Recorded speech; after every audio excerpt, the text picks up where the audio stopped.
Bonjour à tous, focus aujourd'hui dans Ils font la une sur Air Club, un des meilleurs fonds diversifiés sur 5 et 10 ans en compagnie de son gérant Didier Bouvigny.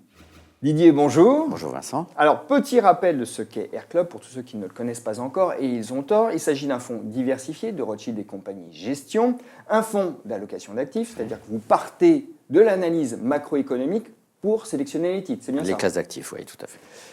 Vous avez jusqu'à 80% d'actions et un minimum de 20%, c'est ça. Et même chose pour les obligations. Pas de différence. Les actions et les obligations, vous allez les chercher partout dans le monde. A priori. Bon, on va rappeler les performances parce qu'elles sont tout de même assez ébouriffantes et sur les périodes qui comptent, hein, bien sûr. Sur 5 ans glissants, alors c'est un calcul arrêté au 9 janvier 2017. Air Club, c'est presque 80% de gains cumulés, soit 12,45% de gains annualisés.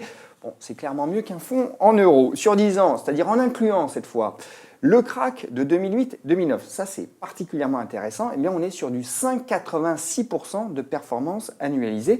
Bon, ce qui démontre que dans la durée, on peut être rémunéré quand on prend du risque en dépit de la volatilité. Voilà, et du risque sur un gérant pour le coup, puisque c'est l'allocation d'actifs qui contribue à ça. Exactement.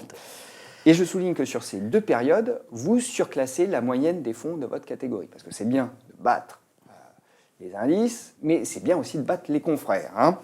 Alors, je ne suis pas là tout de même pour vous tresser des couronnes de laurier, Didier, parce que ça ne serait pas amusant, ça serait trop simple. Et avant que vous nous expliquiez votre allocation du moment, j'aimerais qu'on revienne sur 2016, parce que ça n'a pas été une année facile.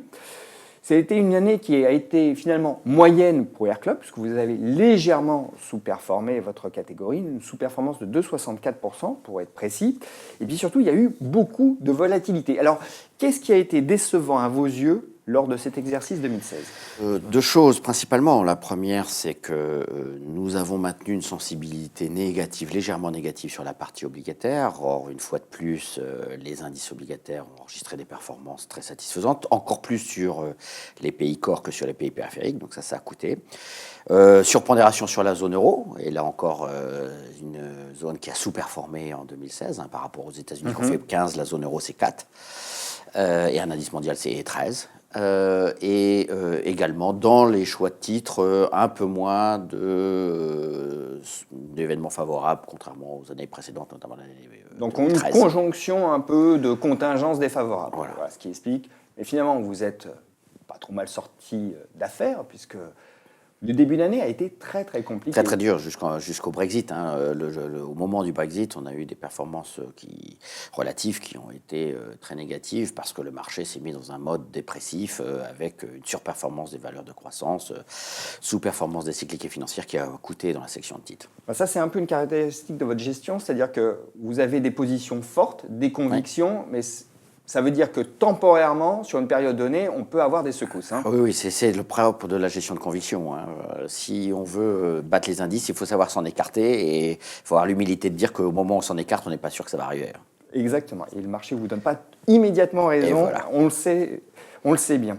Alors, on sait aussi qu'il ne faut pas s'arrêter à la performance d'une seule année. Donc, on va quitter 2016 et on va aborder votre positionnement actuel. Mais je vais l'aborder avec une question un peu différente et à laquelle vous vous attendez sans doute. Air Club, pour la plupart des gens qui connaissent ce fonds, c'était vous et Philippe Chaumel, avec qui vous avez travaillé pendant combien ? 15, 20 ans ? Depuis 2003. Voilà, bon, ça ne nous rajeunit pas ni les uns ni les autres. Bon, ce fonds, c'était vous deux. Philippe Chaumel est parti pour d'autres aventures. Donc, est-ce que son départ a une incidence sur votre façon de gérer ? Évidemment, Philippe Chaumel a désiré créer une entreprise et voler de ses propres ailes, si je puis dire. La gestion de club reste avec la même philosophie, la même gestion de conviction, implémentée par une équipe qui est constituée à la fois d'analystes, de gérants sur la partie action et une équipe obligataire. Et la volonté, c'est de maintenir effectivement la même philosophie, le même style. Il n'y a pas de bouleversement avec le départ de Philippe Chaumel. C'était plus agréable, bien évidemment, de gérer en binôme, comme on le faisait, et original. Mais, encore une fois, l'esprit reste le même. L'esprit, donc le produit, et ce qu'on est en droit d'attendre de ce produit Exactement. est toujours là. Bon, alors on en vient concrètement à ce que vous faites dans Air Club en ce moment. Et si je ne m'abuse, vous avez réduit présentement la poche obligataire à 20%. Et vous êtes à 80% sur la poche action, c'est ça? Alors, on n'a pas réduit présentement, hein, c'est un choix qu'on a initié déjà il y a plusieurs années, considérant que les économies mondiales étaient en redressement depuis 2008, la fin 2008, et qu'il y avait de la valeur dans les actions, plus que dans les obligations. Ça a été vrai sur le reste du monde, et particulièrement vrai aux États-Unis. En zone euro, on est obligé de constater que c'est une performance à peu près égale entre les actions et les obligations, ce qui nous a un peu pénalisé sur la partie obligataire, puisqu'on a réduit la sensibilité. Ok, très bien, réduire la sensibilité, mais détaillons un petit peu cette allocation aujourd'hui. Vous êtes à fond sur les actions de la zone euro. Tout à fait. Nous, on considère que c'est le segment d'actifs qui a la plus grosse valeur aujourd'hui. Je vais donner des choses simples. Vous avez un PER à 14 fois, ça veut dire une rentabilité au bénéfice qui est pratiquement à plus de 6%. Vous avez des dividendes qui approchent les 3%, et en face de ça, vous avez des taux négatifs sur la plupart de la courbe des pays core. Donc il nous semble que là, il y a une valorisation objective à l'instant T qui est favorable. Et nous avons des perspectives d'amélioration tant du point de vue macroéconomique qui commencent à être perçues par un certain nombre d'intervenants, ce qui n'était pas le cas il y a encore 1 an ou 2 ans, et surtout une possibilité d'avoir une croissance des bénéfices qu'on n'a pas eu depuis 2010. Donc on est à un moment où la valorisation attractive, le momentum de croissance économique favorable et les effets d'ajustement des coûts qui ont été mis en œuvre par les entreprises doivent donner des résultats significatifs en 2017. Avec toujours une banque centrale au soutien. Oui, la banque centrale au soutien, mais en même temps, vous savez, le fait d'avoir des taux négatifs, c'est pas forcément un bon signal pour les marchés d'actions. Je pense que les marchés d'actions préféreraient avoir 2% de taux d'intérêt long terme et des perspectives de croissance et moins la peur de la déflation. Vous êtes aussi sur les actions japonaises?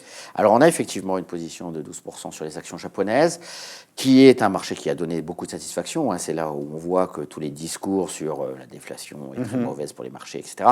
On voit que sur le Japon, ça n'a pas été le cas parce que on a assisté d'abord à une valorisation des actions japonaises qui était la plus basse au monde, là pour le coup inférieure à celle même des européennes, et puis surtout une dynamique de croissance des résultats qui était très forte, animée par la baisse du yen, qui a favorisé évidemment un certain nombre d'exportateurs, mais aussi par toutes les mesures engagées par les sociétés japonaises pour réduire leurs coûts et améliorer leur rentabilité sur fonds propres. Alors quand on regarde le profil des sociétés que vous mettez en portefeuille, notamment en Europe, vous focalisez sur les sociétés en retournement. Oui, parce que en fait, si vous voulez, ce qui s'est passé, on va dire jusqu'à juin 2016, et c'était le cas depuis quasiment 2009, mais surtout depuis 2013, une très forte surperformance des valeurs de croissance de qualité. Et ça, ce sont ce qu'on appelle des proxy bonds, c'est-à-dire des actions qui se comportent comme des obligations de longue maturité, de longue duration. Et on voit bien que dès qu'il y a une incertitude sur l'évolution des taux, ce qui se passe depuis l'élection de M. Trump, eh bien ce segment de la cote-là est en souffrance. C'est le cas particulièrement de l'alimentation, boissons, etc. Ce secteur-là a fait moins 12 de relatif, non pas parce que les bénéfices ont été sanctionnés, mais vraiment parce qu'ils avaient une liaison avec le marché de taux qui était devenu anormal. Alors que sur le reste, on a, malgré des améliorations de résultats, des dépréciations de la valorisation, les PER baissent, parce que le marché ne veut pas se projeter dans l'avenir sur l'amélioration de la croissance. Et nous, il nous semble que c'est une vision trop pessimiste et qu'on voit clairement dans ces sociétés-là, on le voit particulièrement aussi dans le secteur financier, dès que la courbe des taux se pontifie, dès que les taux remontent un peu, on a là des espoirs d'amélioration de la rentabilité qui sont réels. Et ça, le marché n'en tient pas compte avec des valorisations trop basses. Vous vous focalisez sur les bancaires? Cyclique, bancaire, je dirais que la principale caractéristique du portefeuille, c'est cette préférence pour les cycliques financières et cette sous-pondération sur toutes ces valeurs de croissance et qualité. Mais vous avez pas mal de bancaires en portefeuille. On a effectivement on est à peu près avec 10 points de plus que ce qu'ont les indices sur les secteurs bancaires. Vous mettez des financières aussi en général ou principalement des bancaires? Sur le secteur de l'assurance, c'est plutôt des choix de valeur, mais il n'y a pas de gros biais sectoriels. Sur tout ce qui est services financiers, notamment immobilier, on n'est pas exposé du tout. Et sur les bancaires, on avait des bonnes positions sur les bancaires françaises, qui ont donné quand même beaucoup de satisfaction. Après, on a des positions sur l'Espagne et sur l'Italie. Venons-en, parce que vous mentionnez l'Espagne et l'Italie, vous êtes du côté obligataire, des taux, plutôt sur les obligations périphériques, obligations d'État. Oui, tout à fait. Tout à fait, parce que il nous semble que les spreads qui se sont accrus encore, qui restent importants. On est pratiquement à 170 points de base de spread par rapport à des obligations allemandes, rémunèrent Quoi, au bout du compte? Le risque d'éclatement de l'euro. Et 170 points de base sur 10 ans, vous voyez, ou même sur des maturités plus courtes, sur 6 ans, ça fait beaucoup de rendement, en tous les cas, beaucoup plus que ce qu'on peut avoir sur des taux négatifs, comme on les a en Hollande ou en Allemagne. Je me souviens, Didier, quand on s'était vu en 2014, ça remonte un petit peu, Oui. que je vous ai demandé à quel moment votre gestion était la plus efficace, puisque vous aviez réussi de très belles surperformances en 2008 et 2009, alors que vous aviez très notablement sous-performé en 2011. Et vous m'aviez répondu à bon droit que 2011, c'était un cas un peu à part, parce que la crise n'était pas politique, n'était pas économique, mais politique. Merci et donc, de se souvenir de ça, tout voilà. à fait. Et donc, oui, donc le pari économique s'était retrouvé temporairement invalidé, en tout cas en raison de ces perturbations politiques. Or, vous nous l'avez dit, vous avez une forte exposition aux bancaires. Et vous allez voir où je veux en venir. Le Brexit a eu lieu officiellement, mais concrètement, il n'a pas été effectué. Et on sait que ça risque de provoquer quelques remous, en tout cas le passage à l'acte. Est-ce que là, on n'est pas face à un risque politique que vous n'avez pas suffisamment appréhendé? Alors, ce ne sera pas de tout de même nature. En 2011, c'était une crise de l'euro. Et l'Angleterre, le Royaume-Uni serait dans l'euro, je vous dirais, vous avez raison. Mais là, on n'est pas du tout dans les mêmes enjeux. L'éclatement d'une monnaie unique après 15 ans d'appartenance n'a pas du tout la même signification. Et c'est bien ce risque-là qui était dans le marché en 2011. Là, on aura une influence telle que pourrait en avoir un pays qui appartient à une union économique, mais pas monétaire. Ça n'a aucun rapport. Donc le risque n'est pas de même échelle. Pas de même échelle. Alors, j'aimerais vous montrer un graphique, Didier, publié par nos confrères des Échos. Vous l'avez sous les yeux. C'est un graphique, en fait, qui a été produit par Albert Edwards, fameux stratégiste de la Société Générale. Bon, alors, Albert Edwards, pour ceux qui ne le connaissent pas, c'est quelqu'un qui a une vision toujours très négative des marchés. Mais qui argumente. Et là, il a produit un graphique qui... alors, il faut l'expliquer, ce graphique, qui met en relation les spreads sur le marché du crédit, c'est-à-dire l'écart de rémunération entre les obligations privées et les obligations d'État, et un indice d'incertitude économique fabriqué, conçu par 3 universitaires américains. Et généralement, il existe une corrélation très forte entre cet indice d'incertitude économique et les spreads.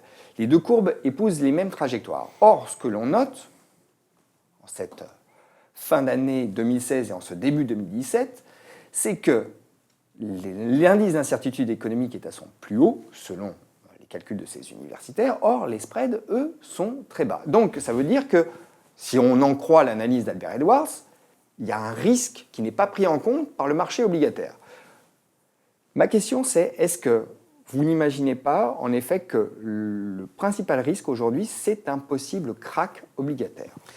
Alors, plusieurs choses. D'abord, pour répondre à la question sur ce graphique, je ne sais pas si on a l'occasion de le projeter, mais d'abord... Il est à l'écran. Il est à l'écran. Alors, d'abord, vous constatez que si ce graphique était vrai, la surchauffe, la surévaluation est récente, début 2016. Ensuite, vous constatez que l'indice d'incertitude macroéconomique est très volatile, donc la signification est quand même très court-termiste. Et puis enfin, ici, on parle de spread de crédit. Donc, on ne parle pas du taux sous-jacent de l'État. On parle des spreads de crédit sur les obligations crédit. Mais pour répondre à votre question, si vous me dites qu'effectivement les taux sont trop bas, je partage cette analyse. C'est la raison pour laquelle on n'a pas de sensibilité et que le principal risque, c'est évidemment d'acheter cette obligation, qui n'a pas les vertus qu'elle a eues depuis 30 ans et le réveil pourrait être douloureux. Mais il faut savoir raison garder. Le problème de la zone euro particulièrement, c'est le risque de déflation qui amène les taux en territoire négatif. Si les taux venaient à monter, alors ça serait pour moi une très bonne nouvelle. On le voit d'ailleurs aux États-Unis, la première hausse c'est une bonne nouvelle pour les actions.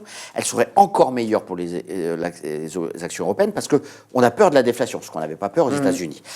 Et que l'État, puisqu'on évoque souvent que l'État ne pourrait pas faire face à une hausse des taux, etc., le taux apparent de la dette de l'État français, c'est 2%. Ce qui veut dire que si les taux montent jusqu'à 2,5 sur le 10 ans, compte tenu qu'il achète des obligations, enfin, il vend des obligations sur l'ensemble de la courbe des taux, il n'y a aucun effet sur les finances publiques jusqu'à 2,5 de taux. Au-delà, il peut y avoir des questions. on est à 0,20, 0,30, ça dépend. 2%, il y a de la marge avant de se poser cette question. Il faudra monitorer l'inflation, la croissance, la surchauffe. Mais on a un peu de temps avant de s'inquiéter. Donc vous êtes plutôt optimiste, pour résumer, puisqu'on arrive au terme de cette émission. Et aujourd'hui, quand on achète du Air Club, finalement, on achète une exposition convaincue sur les actions européennes et les obligations périphériques. C'est bien ça. Exactement. Didier, merci. Merci.